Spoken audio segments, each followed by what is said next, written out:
that is the key. What Geelong's identity is now built around is pressure, pressure, pressure all the time, chase and effort. And like, I think that's why, again, bit of foreshadowing for the VFL coverage. That's what you're needing to see. It's all very well for George Stevens to win 30 touches. But there's now guys averaging 30 touches in this AFL team. You know, Bailey Smith is tearing it up. We've got that sort of disposal sponge player in Bailey Smith. We've got a really damaging, 25 to 30 touch or more player in Max Holmes. So what are you going to offer in addition? And it's really important. And there's a number of VFL players that they have a lot to offer in certain facets of the game, but is their pressure good enough? I think about players like Patrick Rechko, amazing player. He's averaging 20 touches and a goal a game from the wing in the VFL. Is his defensive pressure good enough? George Stevens. Is his run and chase good enough? Racks up tackles around the stoppages. We've got guys who do that. So it's really, that is a key thing that I always look for when I watch the VFL. Do you tackle? And not only do you tackle, do you chase? Do you effort? Do you give pressure? Because all of Geelong's players did it on the weekend, and it was bloody magnificent to watch. Couple of tall forwards, Johnny. Jeremy Cameron, Shannon, Neale, they kicked 10 goals, 2 between them. Dangerfield obviously is back, and we had questions around how would Cameron respond, how would he go. Shannon Neale too, Johnny, tracking beautifully. 5 goals earlier in the season against the Dogs, 4 goals in this belting of the Bombers. Just your thoughts on the two spearheads, and how you feel that how do you feel that they're going, and how that's looking as a duo? Yeah, pretty deadly. That's a pretty deadly duo. Jeremy Cameron's going to do Jeremy Cameron things. He's going to pop up and easily kick 6, 7 goals without breaking a sweat. It's crazy to think some fans thought he was out of form and needed to have a rest. Now he's kicked. There were calls to drop him to the VFL.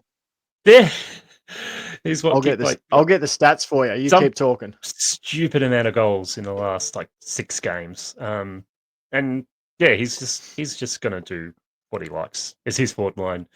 Absolutely, he's the one that controls that and does it really nicely, but also makes sure he's not getting in the way of other guys, and the other guys don't get in front of him either. And then Shannon Neale, absolute fantastic game by him. He's really starting to progress in the right way. Like Tom Hawkins 2.0 really starting to take shape beautifully. That kick by Bailey Smith, I was like, oh, Bailey Smith, what are you doing? You're kicking it straight to an Essendon player. And then here's Shannon Neale just gliding across, taking a beautiful mark. And I was like, that was a perfect kick by Bailey Smith. And I tell you what, I don't think there's a more amazing set shot than Shannon Neale in the game. Like his run up, his effort, the effort he puts in looks so minimal. Like everything about his kicking action just looks so relaxed, and yet there's so much power behind it and so straight. Like there wasn't a moment where I thought he was going to miss a goal on the set shot on the weekend, and rarely either. Like it's just so straight. Even when he hit the post, it was still dead straight, dead set in the middle of the post. Gun barrel straight. Yeah. He's 20 beautiful to watch. 24 goals, 5 in the last 5 weeks for Jezza Cameron. That's just 24 ridiculous. Goals, 5. So averaging just a tick under 5 goals a game. Essentially 5 goals, 1 per game across his last 5 weeks. And that's not kicking any goals against Gold Coast. He kicked 1 behind against Gold Coast. The other games he had 7, 6, 5, and 6.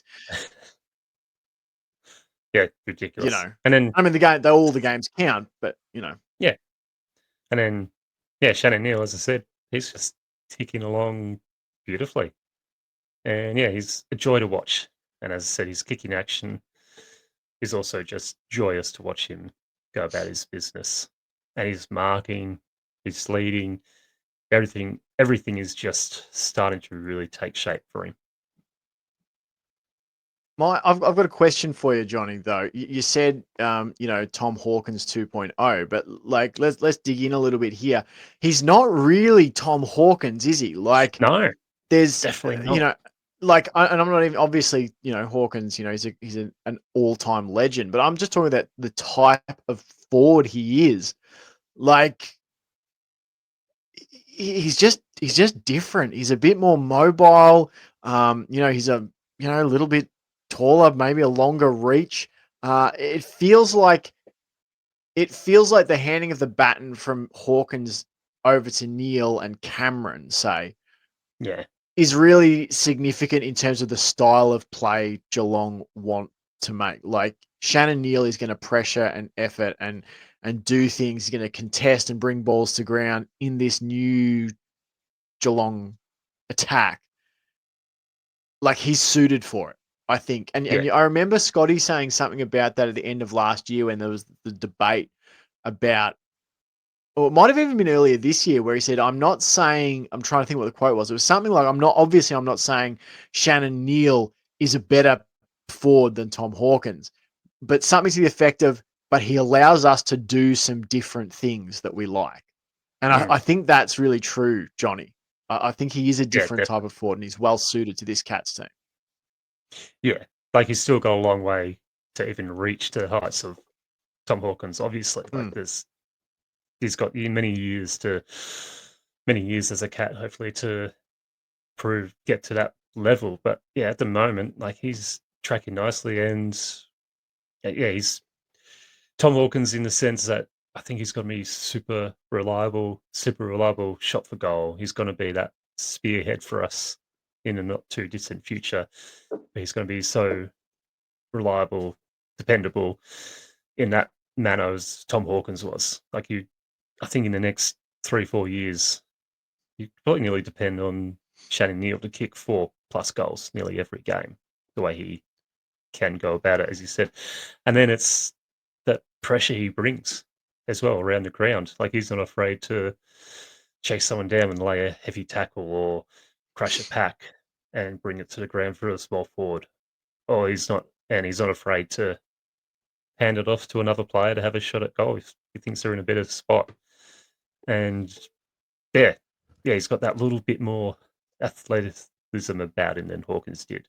mm, Obviously, completely different body builds. Like Hawkins, because all his career yeah. was absolute beast of a human, and you can Mm, just see Shannon Neale play that a little bit taller, a little bit leaner, so he can maybe just get that turning angle a bit mm. sharper, which really helps. But yeah, I still think, yeah, I'm super excited to see what Neale can do in the near future for the This Cats. is And this is an illustration of that point, Johnny. 2.7 tackles per game this season for Shannon Neale. that's good.